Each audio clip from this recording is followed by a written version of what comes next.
പേര് പാർക്ക് ചെയ്യാൻ നമ്മൾ ചെയ്യുന്ന സഹായം അങ്ങനെ ലിസ്റ്റ് തയ്യാറാക്കിയിട്ട് എല്ലാ കുറച്ചും ഓക്കെ.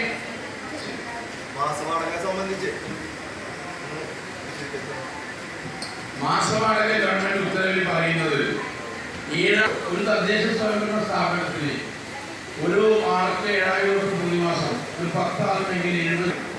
അതെന്താ ചെയ്യാം.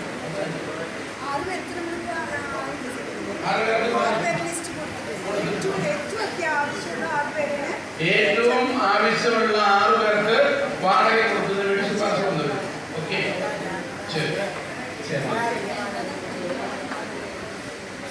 ആരോഗ്യമന്ദിരത്തിന്റെ ഒരു വിഷയം പറയുമ്പോൾ ഭയങ്കര ഗൗരവമുള്ള സംഭവം അതിനകത്ത് ചർച്ച ചെയ്യപ്പെടുന്നുണ്ട്. ഒരു പ്രത്യേക മതവിഭാഗത്തിന് ഗുരുവായൂർ പോലത്തെ സ്ഥലത്ത് നമ്മൾ ഫോക്കസ് ചെയ്യുന്നത് മാറ്റേണ്ട സമയം അതിക്രമിച്ചുള്ളതാണ്. ആര് വന്നാലും അയാളുടെ മതം നോക്കാതെ അതിനകത്ത് എലിജിബിൾ ആണെങ്കിൽ അത് ഉൾക്കൊള്ളിക്കാനുള്ള സൗകര്യവും നമുക്കുണ്ടപ്പോൾ തീർച്ചയായിട്ടും അതൊരു എന്ന് കരുതി അവിടെ ഒരു അപേക്ഷ ഇതുവരെ വന്നിട്ടില്ല.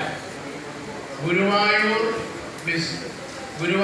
ഇന്ന് കാണുന്ന ഗുരുവായൂർ ആവുന്നതിന് മുമ്പ് ഗുരുവായൂർ ക്ഷേത്ര പരിസരത്തിന്റെ അടിസ്ഥാനത്തിൽ എത്രയോ കൊല്ലം മുമ്പ്, എനിക്ക് തോന്നുന്നു അത് മുമ്പല്ല, പിന്നീട് ഗുരുവായൂർ ഒരു പദ്ധതി എന്നുള്ള നിലയിൽ അന്നത്തെ ടൗൺഷിപ്പും ദേവസ്വവും കൂടി ആലോചിക്കുമ്പോൾ ഗുരുവായൂർ ദേവസ്വം ഉച്ചഭക്ഷണം തന്നോളാം.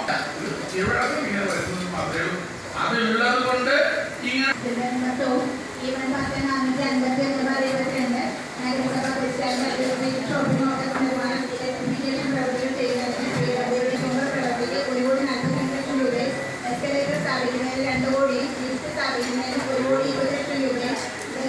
പുതുക്കിയ എസ്റ്റിമേറ്റ് പരിണാമത്തിക്കായി കൗൺസിൽ മുമ്പാകെ.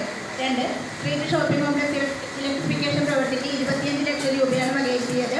എസ്റ്റിമേറ്റ് തുക തയ്യാറാക്കിയപ്പോൾ 50 ലക്ഷം രൂപയാണ് എസ്റ്റിമേറ്റ് തുക. പുതുക്കിയ തുക പരിണാമത്തിക്കായി കൗൺസിൽ.